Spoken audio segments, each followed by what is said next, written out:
Intinya tuh masalah yang diangkatnya itu kan transportasi. Nah, Ya. itu tuh adalah gimana caranya kita menyelesaikan masalah kemacetan. Yang paling penting itu solusinya realistis dan bisa diterapkan. Jangan Oke. solusinya bagus tapi nggak Jangan, realistis. Sih gitu. Oh. Oke. Jadi kemarin kita udah sempat ngajuin ada beberapa pertanyaan ke para Mas HMS gitu buat diajuin ke Kuya Kapal Api. Jadi Jadi aku ngomong langsung ke Rama, Ram, kayaknya kurang deh kayak gini. Aku orangnya kan to the point langsung belak-belakan. Ram, aku nggak suka kayak gini. Rama juga bilang, "Weh, aku juga nggak suka kayak gini."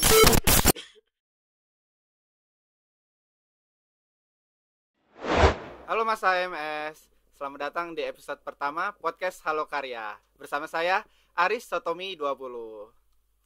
Jadi pada episode kali ini topik yang akan dibawakan adalah cerita pengalaman lomba bersama narasumber kita yaitu Kuya Kapal Api. Halo bos. Oke, sebelum kita masuk ke narasumber, jadi podcast Halo Karya ini merupakan suatu podcast di mana kita mengundang mahasiswa teknik sipil ITB untuk menceritakan pengalaman-pengalamannya seperti lomba, magang dan sebagainya untuk membahas lebih dalam dari sisi keilmuan teknik sipilannya gitu. Nah, untuk para penonton, gimana nih kabarnya hari ini? Semoga sehat-sehat gitu ya. Oke, kita langsung lanjut ke narasumber kita. Hari ini ada Kuya Kapal Api, boleh perkenalkan diri dulu sama seberapa excited sih hari ini gitu. Mulai dari siapa nih? Boleh dari bos dulu deh.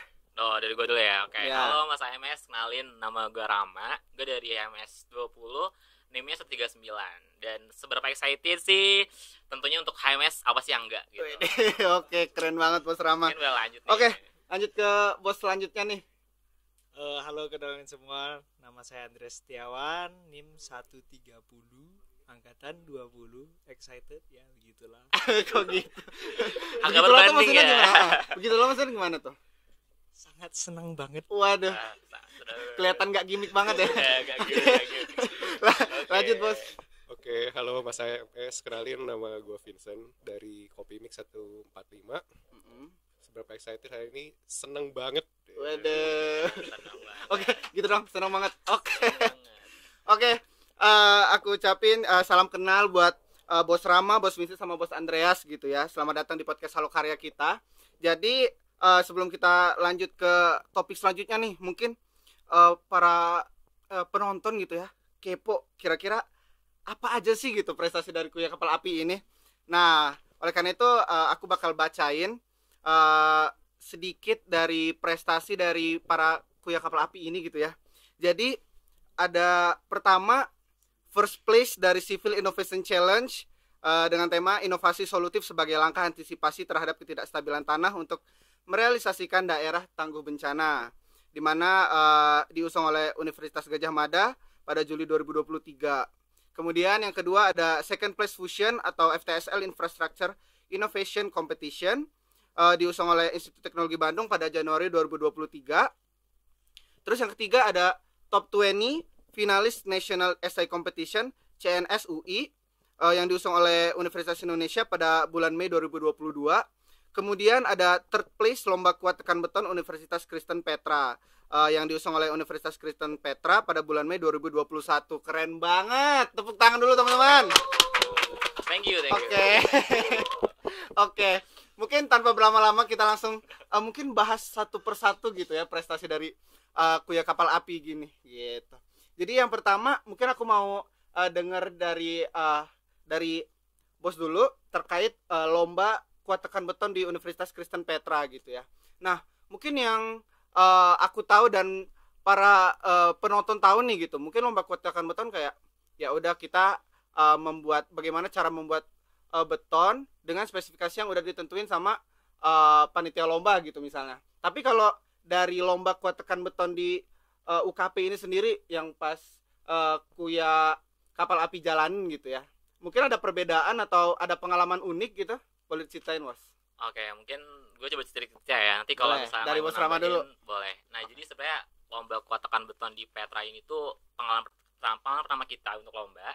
Dan fokus lombanya itu tuh adalah tentang gimana caranya kita tuh bikin beton dan beton yang kita hasilkan itu harus sama atau akurat dengan apa yang kita rancang. Jadi kan kalau kita di sipil tahu ya, kalau kita mau bikin beton, itu kan kita perlu bikin mix design dulu kan. Kayak kita kira-kira berapa sih kekuatan yang pengen kita capai, mulai dari ngerumusin kira-kira berapa agregatnya, berapa pasirnya, berapa airnya, itu kan semuanya dibikin di mix design kan. Nah, di sana tuh kita ngerancang itu di awal. Kayak kita nentuin kira-kira berapa sih kekuatan yang pengen kita hasilin di si kuatakan beton ini. Dan waktu itu kalau nggak salah kita tuh targetnya sekitar 28 MPa. Karena kita nggak mau yang tinggi-tinggi, dan jujur aja waktu itu pertama kali kita ke lab juga gitu. Jadi kayak kalau misal kita ambil yang tinggi-tinggi, takutnya kita malah beresiko gitu kan. Apalagi nih lomba gitu. Terus ya udah akhirnya kita ambil 28 MPa dan kita coba uji bikinlah si beton itu gitu.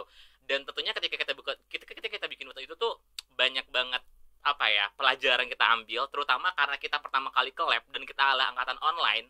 Jadi kalau sekarang mungkin kalian Satomi itu kan praktikum mungkin offline ya yang rekayasa bahan, kita tuh online waktu itu. Jadi kita benar-benar nggak punya pengalaman apapun soal bikin beton, dan kita ikut lomba gitu. Akhirnya setelah kita bikin betonnya tadi, desain tadi yang 28 MPa kita bikin, dan ternyata hasil kita tuh pas diuji tuh cukup dekat. Kalau nggak salah selisihnya cuma 1 MPa gitu. Jadi kayak kita tuh cuma bikin hasilnya tuh 29 MPa gitu sih. Jadi kalau bedanya sama lomba lain tuh kan, kalau lomba lain mungkin kayak siapa yang paling tinggi, siapa yang paling kuat.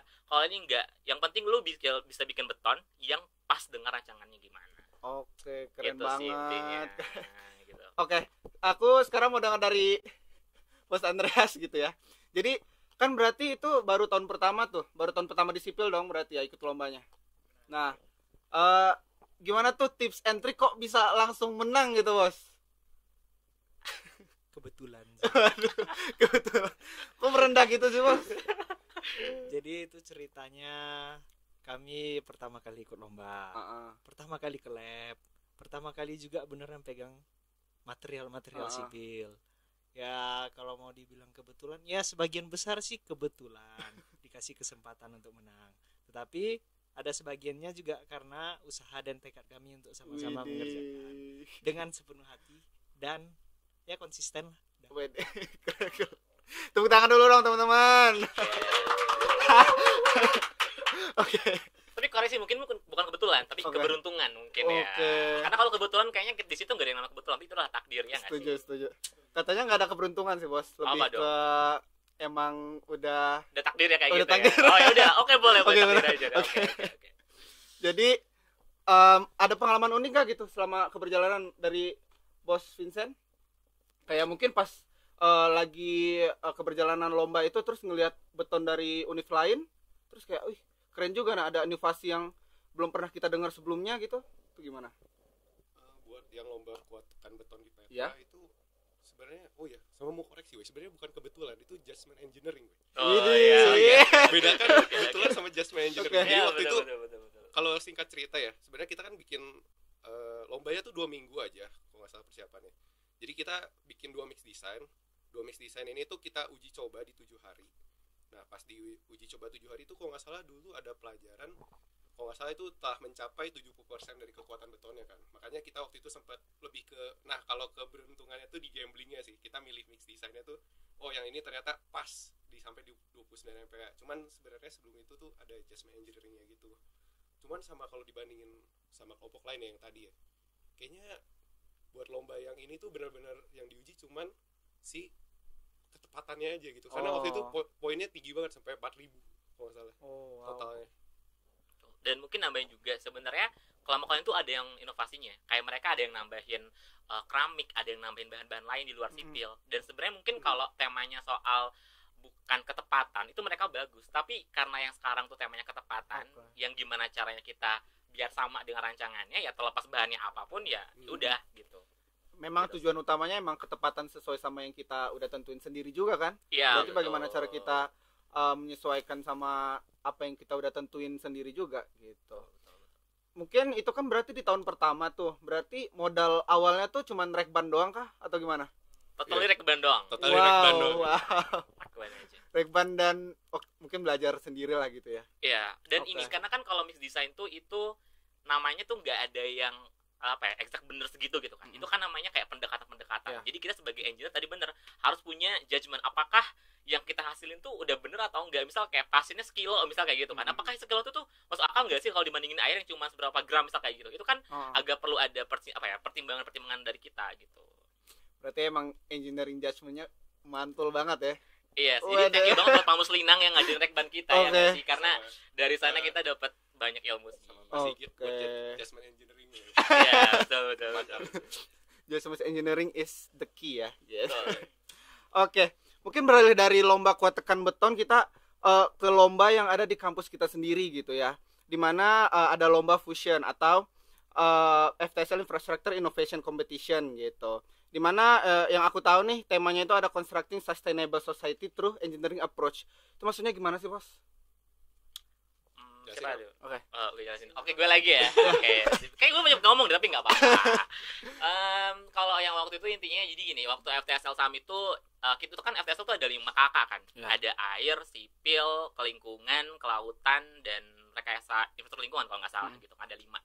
Nah, dari masing-masing itu tuh pokoknya kita gimana caranya tuh ada suatu studi kasus masing-masing. Jadi sipil contohnya itu dikasih soal transportasi. Jadi gimana caranya kita bisa ngatasin masalah transportasi yang ada di suatu kota waktu itu. Nah, jadi intinya lomba itu tuh adalah gimana caranya dari studi kasus yang ada kita menyelesaikan masalah dengan keilmuan kita. Jadi kalau misal gue pilih sipil, ya udah gimana caranya ada masalah sipil nih. Nah, kita harus nyelesain masalah itu.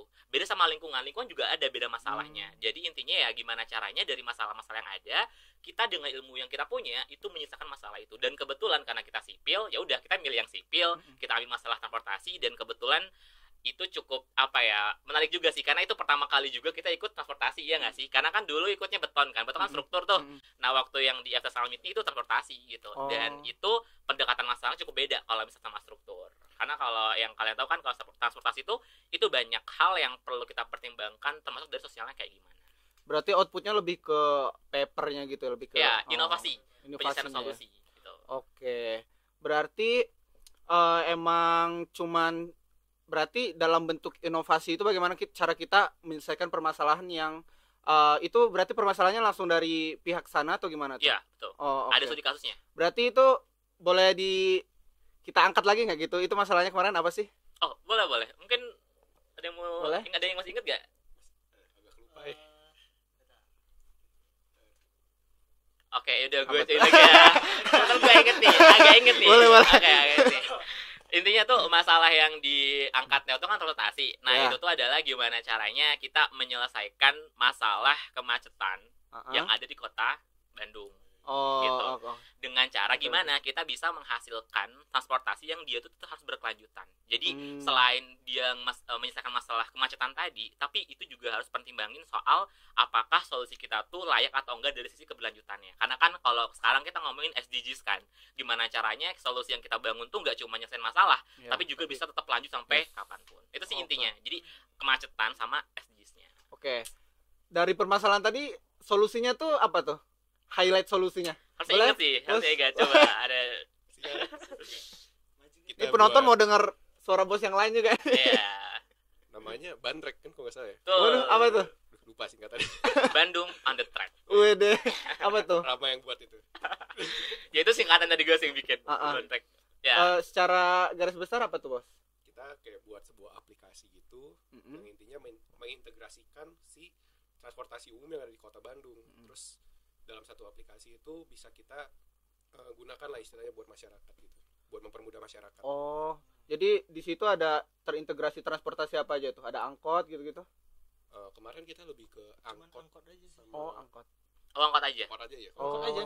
Karena ini sebenarnya usulannya tuh bukan tentang jadi lebih ke gimana caranya kita bisa memaksimalkan potensi Bandung gitu. Karena kan Bandung tuh terkenal, maksudnya bukan terkenal sih, kayak banyak angkot kan. Dan angkotnya, dan ini basically bener-bener pengalaman pribadi. Itu angkotnya kan kayak sangat tidak teratur ya, dan punya pengalaman buruk di angkot sebenarnya gitu. Kenapa tuh? Kayak itu dulu tuh pernah kayak naik angkot nih gitu kan, waktu ITB gitu kan, dari Dago. Itu tuh tiba-tiba diturunin tengah jalan. Alasannya karena kosong gitu kan. Padahal itu udah telat. Jadi kayak gue telat masuk kuliah gara-gara turunin tengah jalan gitu kan. Itu kan sebenarnya ya mungkin ya sebagai orang mungkin ya segala seberapa ya, tapi karena waktu itu udah mau kuliah jadi telat, jadi ya kurang enak lah gitu. Nah, jadi pada akhirnya dari sana tuh muncul, ya udah gimana lah kita bisa maksimalin potensi Bandung. Maksudnya kita punya angkot nih, angkot yang ya mungkin kurang baik, ya udah Ya. kita coba maksimalin angkot itu biar bisa lebih baik lagi, dan karena udah kenal juga kan masyarakat Bandung dengan angkot gitu. Jadi maksudnya nyambung ke yang aplikasi tadi, jadi kita sambungin ke sana. Jadi kayak digitalisasi yang emang udah ada biar orang-orang lebih mudah juga gitu ya, nggak Betul. Karena kan kalau apalagi orang-orang yang mungkin udah tua atau misal lansia gitu kan, ketika ada inovasi baru mungkin agak susah ya untuk kita kayak komunikasi ke mereka. Tapi kalau yang udah ada mungkin mereka bisa lebih paham gitu. Jadi kadang kita nggak perlu solusi yang baru, tapi emang kayak perbaikan solusi yang udah ada tuh juga salah satu hal yang bagus juga gitu ya. Betul. Ternyata.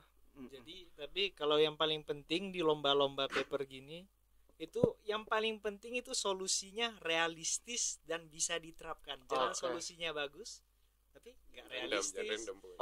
Jangan random, jangan nggak masuk akal, yang jelas aja di depan mata kalau bisa dipraktekkan dan beneran bisa terbukti efisiensinya. Udah solusi terbaik. Langsung keluar tips and trick dari Bos Andreas, tepuk tangan. Emang nih sekali ngomong tuh langsung emang dari tadi gitu diam adalah emas iya, gitu. Dia nyimpen jawaban sebenarnya. Lagi mikir tuh gimana jawabannya gitu kan. Terus sekali jawab langsung gold gitu. Oke. Tadi berarti tips and triknya itu berarti kita langsung beralih ke kompetisi selanjutnya gitu ya. Tadi kita dari kampus Gajah yang ada di Bandung, kita ke kampus Gajah yang ada di tengah Pulau Jawa yang UGM gitu. Nah, kemarin itu dapat juara 1 ya. Alhamdulillah, keren banget. Kebetulan. Emang gini orang humble gini ya. Kita sangat rendah hati. Oke, rendah hati. Karena kan nggak boleh sombong ya. Setuju banget. Oke. Tahu mereka. Jadi di kompetisi di UGM itu ada kompetisi Civil Innovation Challenge gitu. Di mana temanya itu ada inovasi perkuatan lereng pada tanah yang tidak stabil. Nah, terus juga aku dengar nih di final sampai buat pemodelan lerengnya nih. Gitu. Boleh diceritain dulu nggak? Kalau siapa benar lereng? Masa? Oke. Waduh, salah ya. Oke. Bener. Boleh, Bos? Gimana? Dari awal kali ya? Ya, boleh. Dari pas babak penyisihan itu kita disuruh bikin 5 solusi perkuatan ya. 5 solusi perkuatan itu kita pas awal-awal kan pertama kali juga nih ikut lomba geoteknik. Itu kita benar-benar lompat-lompat kan dari tadi kalau kalian perhatiin. Nah, pas kita konsultasi ke kakak tingkat, katanya ini gak ada inovasi yang bisa berubah gitu sih buat materialnya atau apanya gitu dari segi perkuatan lereng.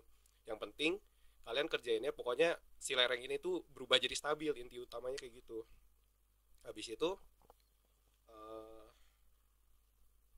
sampai mana tadi? Yang penting lerengnya stabil. Lerengnya stabil. Itu prinsipnya. Nah, 5 inovasi. Nah, habis itu udah sih. Kita seleksi babak penyisihan, habis itu masuk final, dikasih soal baru lagi. Oh, berarti 5 inovasinya tuh apa aja tuh kemarin, Mas?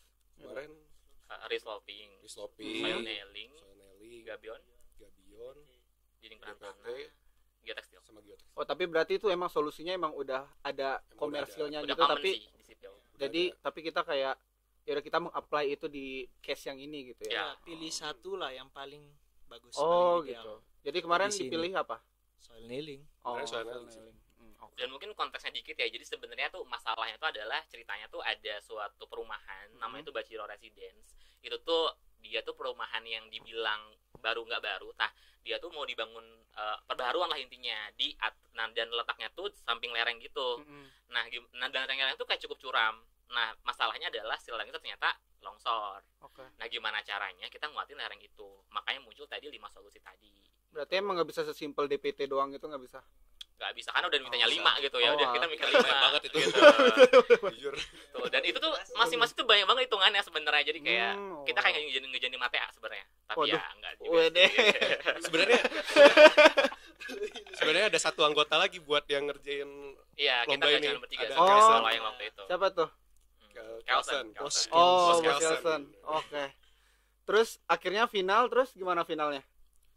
Nah, finalnya tuh dikasih studi kasus baru lagi. Kalau nggak salah kita tentang khusus perkuatan si geotekstilnya aja gitu. Jadi fokusnya lebih ke sana.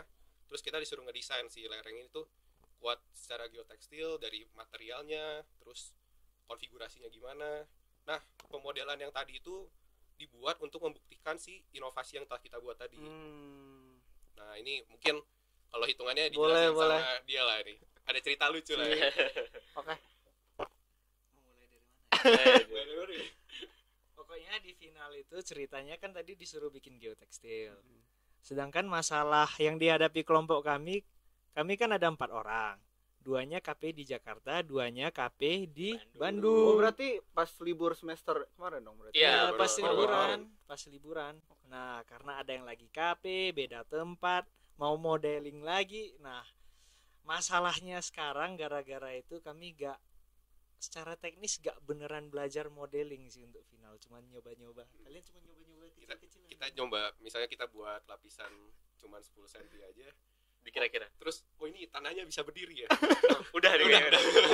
Wow. Dan yang nyobain itu cuma gua sama Vincent. Iya, gue Wow. Andrea sama kan Jakarta tuh. Ah. Dia nggak pernah nyobain model sebelum enggak pas di hari itu pertama kali mereka Iya. modeling gitu. pertama kali kita di UGM nyampe sana itu pertama kalinya kita Itu model. modelin. Yang bener-bener real. Karena kalau yang dulu di kampus tuh waktu itu cuman selapis doang ya waktu itu. Pertama dari segi tanah kita nggak mau ngeluarin modal buat beli lagi. Kita enggak. Terus ya makanya kan kalau tanahnya cuma dikit kita udah nyarinya susah.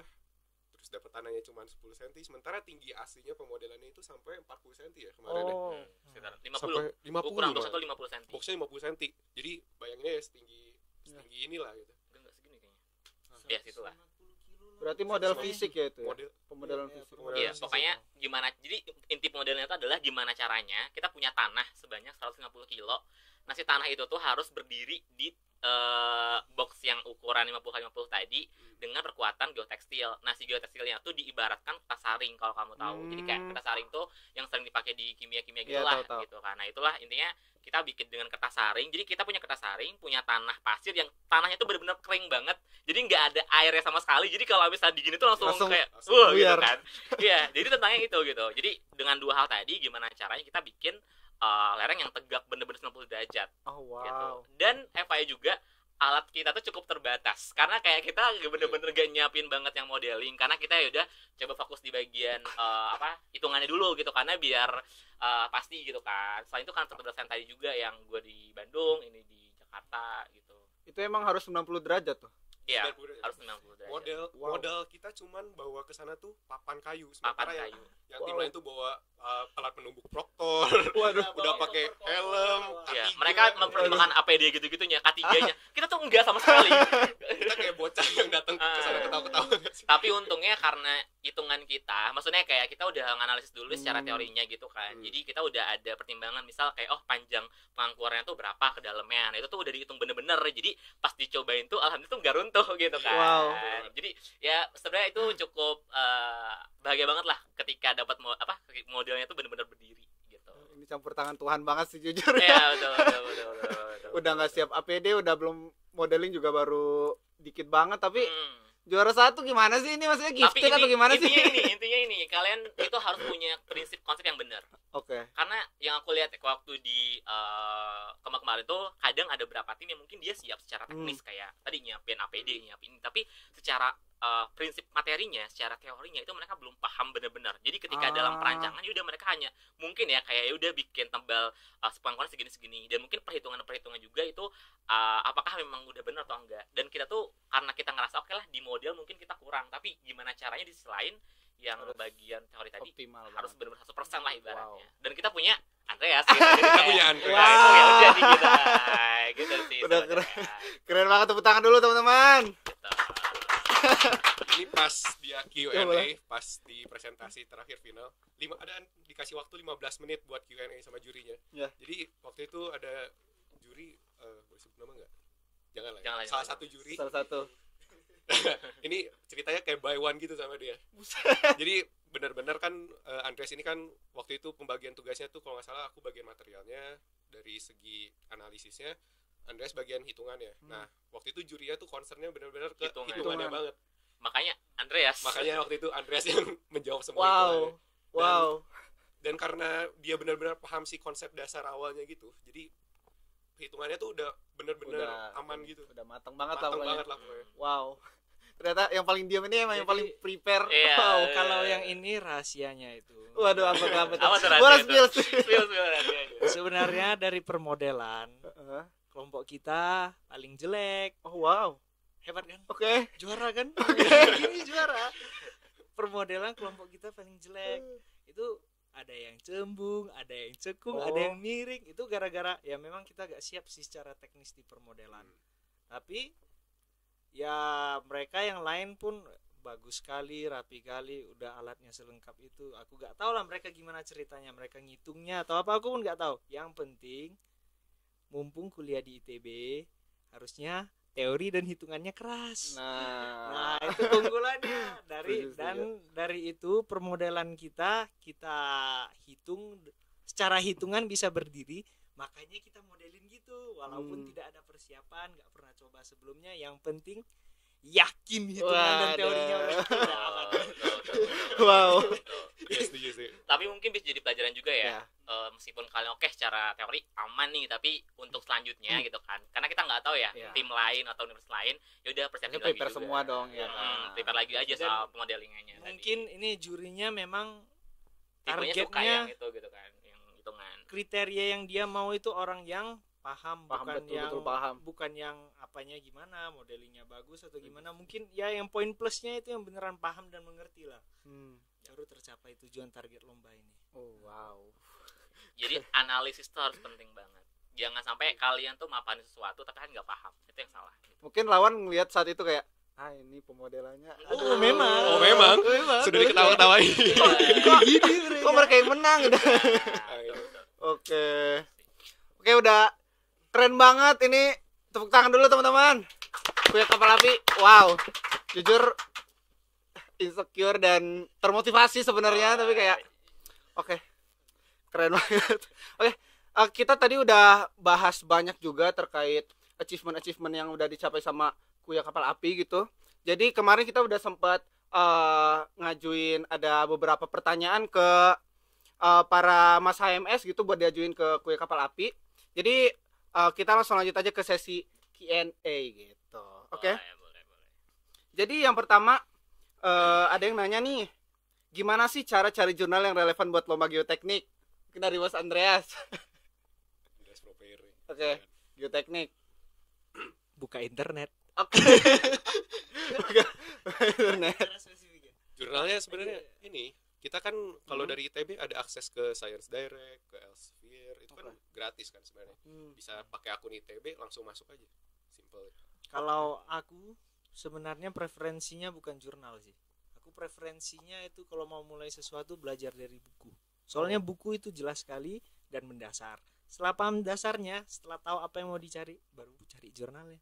Oh wow. Kalau langsung ke jurnal bingung. Ya, karena kadang jurnal tuh kasihnya rangkuman kan. Dia nggak yang ngejelasin prinsip dasarnya. Kadang ya. Jadi mungkin kalau misal kalian baru mulai banget, coba dari buku tadi, textbook dulu, baru kalau udah paham, oh ternyata geotekstil misal gitu, terus tuh gini. Nah baru mulai ke jurnal-jurnal. Spesifiknya nanti setelah dari buku apa yang mau ku cari, baru cari jurnalnya. Kalau jurnal dulu ya kadang memang susah sih. Oke. Berarti kita kembali ke dasar, kita kembali ke buku dulu. Terus kira-kira apa yang pengen kita tahu dari buku kita cari di jurnal. Terus cara kita ngakses jurnalnya baru pakai kita memanfaatkan dari apa yang udah ITB fasilitasi gitu ya. Iya, betul. Dan yang penting keywordnya sih. Keyword ketika nyarinya. Misal kayak tentang geotekstil. Nah, udah carinya tuh cukup geotekstil aja. Nanti bakal muncul kan banyak gitu kan. Nah, di sana kalian sortir lagi kayak apa sih bagian jurnal mana yang emang cocok sama bidang kalian yang kalian ingin tekuni gitu. Kayak misal tadi kan geotekstil itu kan bahasanya banyak. Ada geotekstil di jalan, misal atau di lereng atau misal di mana. Nah, itu kan tuh banyak banget tuh. Nah, itu kalian perlu paham dulu apa yang kalian cari. Nah, untuk paham kalian carinya apa dengan textbook tadi gitu. Jadi itu kayak sebuah alur dulu gitu sebelum sana. Oke. Kita lanjut ke pertanyaan selanjutnya. Apa challenge atau tantangan yang paling susah saat mengikuti lomba beton? Capek. Oke. Iya, soalnya saya juga dengar dari ada Bos Atar gitu. Katanya kata Bos Atar capek katanya lomba beton gitu. Kenapa tuh capeknya? Jujur saya belum pernah ikut lomba beton, jadi boleh ceritain nggak? Capek apa? Secapek. Oh ya, sebelumnya kita juga pernah ikut lomba beton lagi ya di universitas lain, cuman nggak menang. Nah ini mungkin secapeknya itu bener-bener kita kuliah sampai jam 2. Habis itu lanjut lagi ke lab jam 2. Labnya tuh tutup jam 4. Jadi kadang biasa kita pulang sampai jam 5 terus sudah dikunci gitu depannya. Nah kayak gitu terus tuh setiap hari siklusnya. Kita harus berapa minggu berturut 2 minggu kayaknya kita harus iterasi, beli material bawahnya harus angkat dari mana. Aduh, nguli ya. Cuci agregat. Belum cuci agregat. Wadah. Ya itu kan pasirnya pasti berlumpur. Ya. Berlumpur habis itu harus kita gosok lah berapa kali lah. Ada itu, material preparationnya dulu sebelum. Betul. Jadi emang itu kan prosesnya panjang dan itu melibatkan material yang pasir, kerikil, itu yang kita nggak tahu kondisinya kan. Kita perlu bikin dia standarnya dengan yang kita pelajarin. Ya udah kita cuci dulu. Bayangin kayak pernah kan sampai 10 kiloan itu kita cuci sendiri gitu kan. Itu jadi prosesnya tuh lebih ke sana gitu. Jadi tentang fisik sih, lebih ke fisik. Nah, abis itu juga kita perlu mikir mix desainnya gimana. Benar. Karena kan mix desain yang udah ada rumus-rumus itu kan itu perlu judgement lagi kan. Kayak ini udah bener atau enggak. Nah, jadi selain capek otak, fisik pun juga lumayan. Kalau sekarang disuruh lomba beton lagi? Enggak, makasih. Enggak, makasih. Untuk pelajaran sih kayaknya udah ya gitu. Oke. Kasih Kita kesempatan. Kita udah tahu lah istilahnya kayak secara percobaannya udah dapat konsepnya udah cukup lah. Tapi kalau misalnya satu tahun pengen ikut lomba beton, mau tanya-tanya silakan. Ya apalagi Bimoli nih baru dapat rekban Oh juga. iya, betul. Mungkin kayak Masih semangatnya masih tinggi ya. Setelah nonton podcast ini mungkin semangat banget gitu ya. Oh, satu hal juga, kalau mau kalian paham beton, maksudnya paham secara bikin lomba, ikut lomba adalah yang kita sarankan. Karena kalau cuma ngandelin praktikum di kelas, itu menurut kita kurang, atau menurut aku sendiri itu kurang untuk kita bisa paham banget. Jadi buat Bimoli, kalau misal kalian mau paham tentang beton, ikutlah sama beton. Oke, Bimoli dengerin Bimoli dari bos-bosnya nih. Tapi jangan high hopes dulu. Mix desain di kelas memang dapat 20, waktu beneran ngecor kayaknya dapat 10 aja. Pas diuji.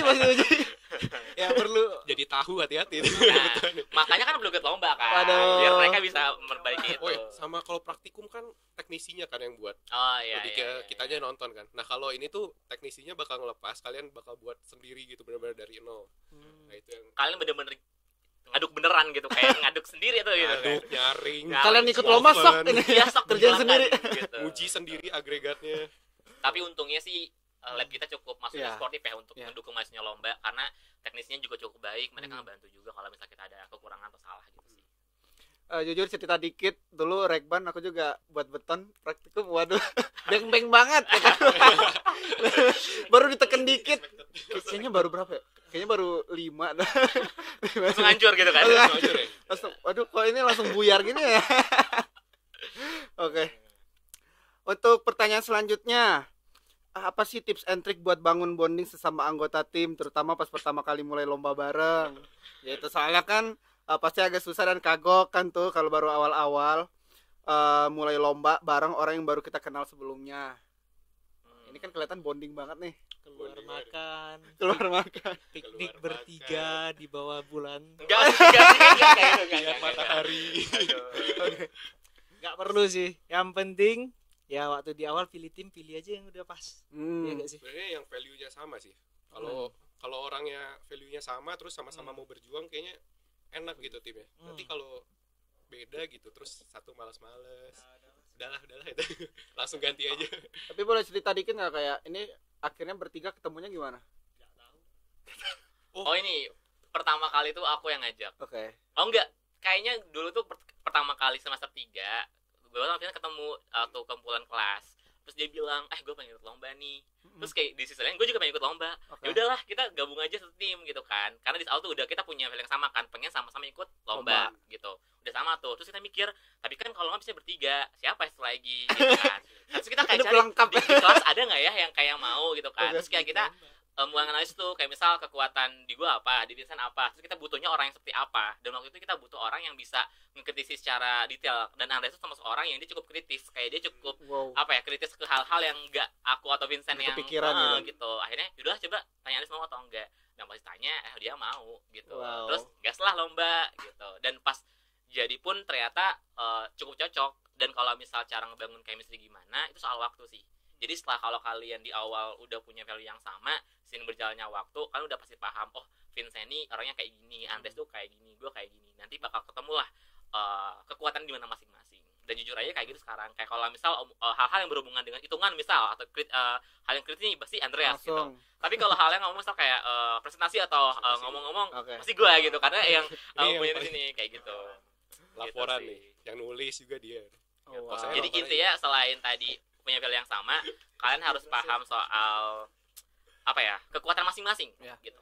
Karena kan tim tuh kalau misal semuanya orang pinter, itu kan gak jadi tim Ya. kan. Tapi kalau yang satu jago apa, satu jago apa, satu jago apa, itu yang namanya tim.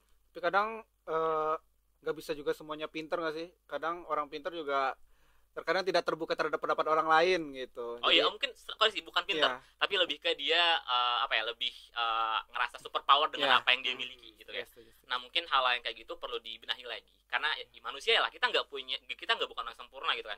Tapi kita punya kekurangan masing-masing, dan itu yang perlu dipahami. Gue kurangnya apa, gue lebihnya apa, gue cari orang yang seperti apa. Tapi pernah ada konflik nggak nih? Pernah sih. Kalau Oke. Apa tuh? kalau misalnya kita lagi nentuin suatu inovasi misalnya, terus kita berdebat. Kayak pernah nih sebenarnya, mungkin kita cerita sedikit ya. Aku sama Rama itu pernah beda inovasinya gitu. Kayak aku ngomong langsung ke Rama, Ram, kayaknya kurang deh kayak gini. Aku orangnya kan to the point, langsung belak-belakan. Ram, aku nggak suka kayak gini. Rama juga bilang, weh, aku juga nggak suka kayak gini. Oke. Jadi Habis jalan voting, tengahnya kemana tuh? Ini dia. Hakim sidang kita. Langsung ada mikir kayak, bentar, bertiga. coba kita Tapi- analisis. Ya tapi kita debatnya sebenarnya sehat sih, kayak benar-benar mengesampingkan perasaan gitu. Kita nggak baper ya. Kalau mau jelek-jelekin ya udah hantam yang jeleknya tuh si fact-nya gitu aja, Bukan orangnya ya. bukan orangnya ya. Tuh, akhirnya kalau menang bareng juga kan. Iya. Betul. Iya.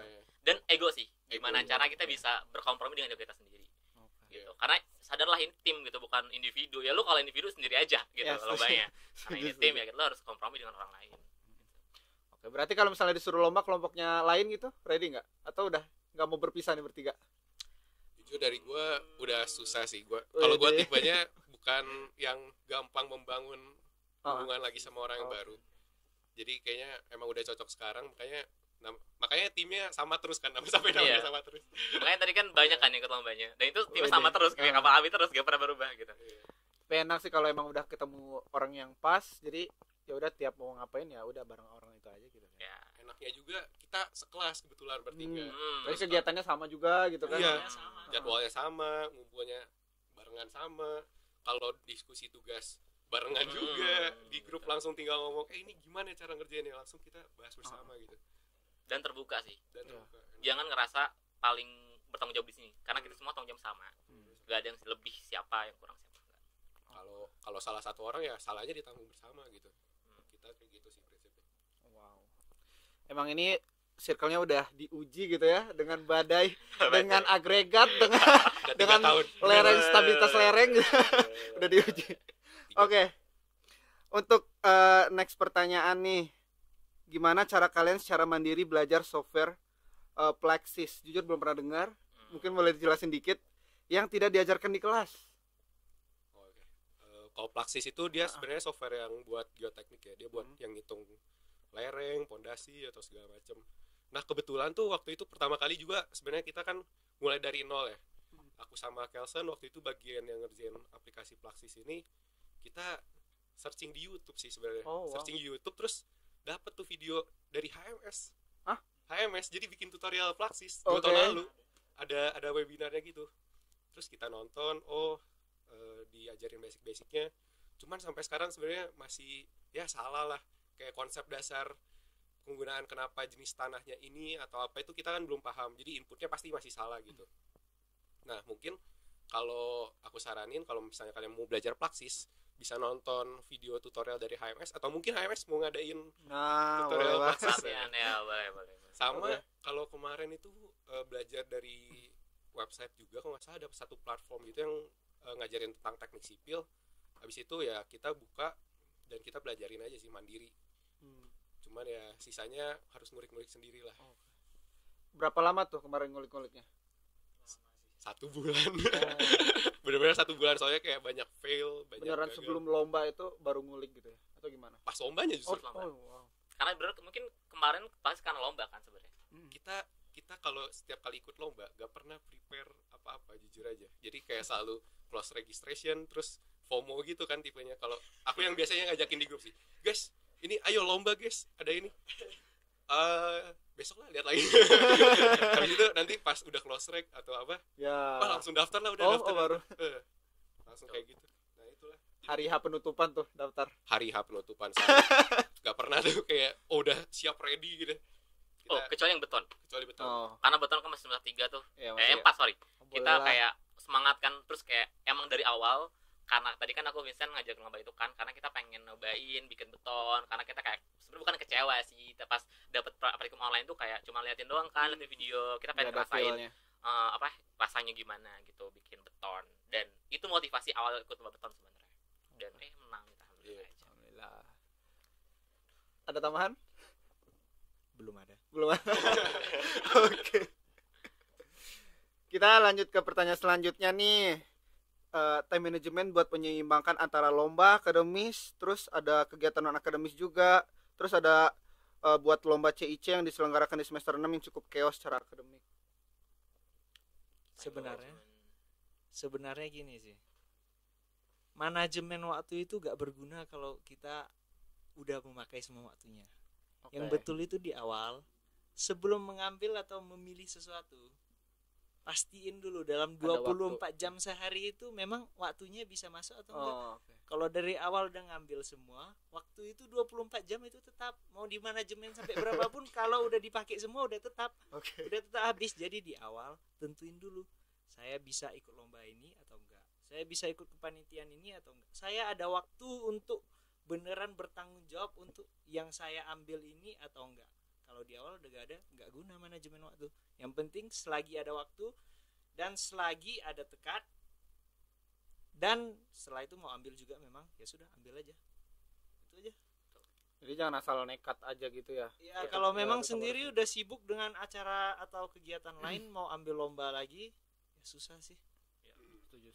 Jadi mungkin tadi meskipun kayak kita daftarnya mepet-mepet gitu ya, tapi kita juga udah mempertimbangkan misal di semester 6 kemarin nih ikut lomba CIC gitu kan, itu udah mikir kira-kira ada nggak sih slot waktu yang kita bisa berikan untuk CIC ini. Jadi di awal kita yang emang nggak benar-benar langsung udah daftar aja gitu, enggak, tapi selama proses nunggu yang sampai daftar terakhir itu tuh kita mikir dulu kira-kira ada nggak ya waktu untuk kerjainnya gitu, karena tentunya kan kalau misalnya kita udah daftar sayang kan kalau misalnya nggak diselesaikan lombanya gitu. Jadi tadi benar kata Andreas tentang gimana caranya kita mikir dulu apakah slot waktu kita ada atau enggak. Nah kedua mungkin kalau dari aku sendiri tuh adalah kalau bagi waktu tuh lebih ke gimana kalian bisa hadir di momen yang ada pada saat itu. Maksudnya gini kan, kita ada banyak kegiatan akademik, non akademik, lomba segala macam. Maksudku adalah kalau misal kalian lagi kelas, ya udah kalian fokus di kelas. Biar ketika keluar kelas kalian tuh udah gak perlu mikirin yang kelas lagi karena udah selesai di sana.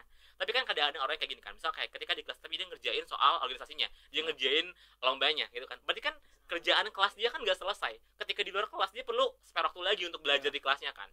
Nah itu kan juga nambah waktu lagi. Jadi saranku sih selain tadi kalian tentuin bisa atau enggak, selanjutnya adalah coba ketika kalian kelas ya usahakan kalian kelas. Terus ketika kalian lomba ya fokus di lomba, biar waktunya fokus dan kerjanya selesai. Enggak yang ketumpuk-tumpuk di akhirnya kalian bakal bingung sendiri gitu sih. Jangan mengganti beban yang emang udah harusnya bebannya dilaksanakan sekarang tapi dipindahin ke waktu yang lain padahal waktunya udah dikit gitu ya bos ya. Iya betul. Jadi usahakan itu hindari lah sebenarnya gitu. Ya meskipun mungkin susah ya bagi orang yang terlalu chaos. Makanya tadi jangan banyak ngambil gitu. Pastiin kita juga siap buat ngejalanin semua tanggung jawab yang harus kita pikul gitu ya. Betul. Tadi ngomongin CIC mungkin para penonton juga belum tahu CIC itu apa sih bos? CIC itu singkatan dari Civil Innovation Challenge. Ya. Itu tuh nama lomba yang UGM tadi yang pemodelan. Oh, oke. Nama lomba itu CIC gitu. Oke. Ini kayaknya pertanyaan terakhir nih. Sebenarnya mau nanya secara keseluruhan di beberapa lomba yang udah diikutin sama yang nanya. Itu mostly topik yang dibahas gak pernah diajarin di kelas, termasuk yang semacam software gitu. Gimana cara kalian bisa menghadapi itu? Gimana bisa menghadapi? Belajar. Baik lagi back to basic lagi sih. Yeah. Kayak kalau ngerti dari konsep dasar itu nanti tinggal dikembangin aja ke itunya ya. Tentunya kita harus spare waktu buat belajar lagi. Cuman itu aja sih. Dan belajar dari mana? Tadi textbook. Iya. Contoh, CIC kan tentang geotekstil. Udah kita cari tentang geotekstil ada enggak? Dan kebetulan banyak kan yang soal geotekstil perancangannya. Kita baca lah itu, pelajari gitu kan. Terus kalau misal kalian ada bingung, cari cutting yang pernah ikut lomba atau yang mungkin dia emang keilmuannya di sana. Contohnya kemarin kan kita waktu geoteknik waktu CIC kita nanya ke salah satu cutting gitu kan untuk konsultasi sebenarnya apa sih hal-hal yang menjadi batasan atau hal-hal yang perlu kita pertimbangkan untuk perancangan geoteknik. Kita nanya dulu kira-kira tips and triknya kayak gimana segala macam. Setelah kita tahu nih kepala kita rancangan awalnya, baru kita cari kayak buku-buku yang sesuai, jurnal-jurnal dan lain-lain. Nah, terus kalau misalkan kalian masih bingung, masih ya nggak tahu mau ngapain, coba kontak dosen yang bersangkutan. Harusnya dosen-dosen ITB itu cukup suportif kalau misalkan kalian mau ikut lomba kayak gitu. Ya itu sih. Dan diskusi. Jadi kita berempat yang cici ya, itu sering banget diskusi. Kayak kita ngejain yang kemarin kan kita klasifikasi tanah, itu kita benar-benar ngejain bareng-bareng. Kita kira-kira ini masuk akal nggak kalau misalnya tanah lempung, ini tanah pasir, itu benar-benar kita diskusi. Jadi jangan sampai kalian kerja sendiri. Karena kan kadang kebiasaan ya kayak udahlah bagi tugas aja gitu kan, ini ngejain ini. Tapi kalian nggak pernah komunikasi. Nah itu salah. Jadi oke, kalian boleh bagi tugas, tapi perlu kalian perlu untuk komunikasi biar ada diskusi, dan kalau kalian salah atau bingung bisa diskusiin sama teman-teman yang lain. Gitu sih. Dari Bos Andreas gimana? So far so good. Oke, tepuk tangan dulu dong teman-teman. Buat Kuya Kapal Api emang gak salah sih kita ngundang Kuya Kapal Api sini, emang benar-benar insightful gitu. Amin. Semoga kalian dapat yang kalian inginkan ya. Oke. Jadi pertanyaan tadi merupakan pertanyaan terakhir gitu ya, sekaligus nutup acara atau podcast Halo Karya kita untuk episode hari ini. Tapi penonton jangan sedih, tentunya kita bakal hadir di episode selanjutnya gitu untuk podcast Halo Karya dengan topik yang enggak kalah menarik dari topik kita hari ini gitu. Aku ucapin makasih banyak pada Kuya Kapal Api yang udah hadir hari ini. Terus makasih banyak juga udah nemenin aku, dimana udah cerita banyak pengalaman. Terus ada motivasi juga. Terus cerita-cerita unik atau kayak jawab-jawab pertanyaan bareng aku gitu. Oke, sekian episode pertama dari podcast Halo Karya kita pada kesempatan kali ini. Saya Aris pamit undur diri. Sampai jumpa di episode selanjutnya. Dadah. Thank you. Thank you HMS.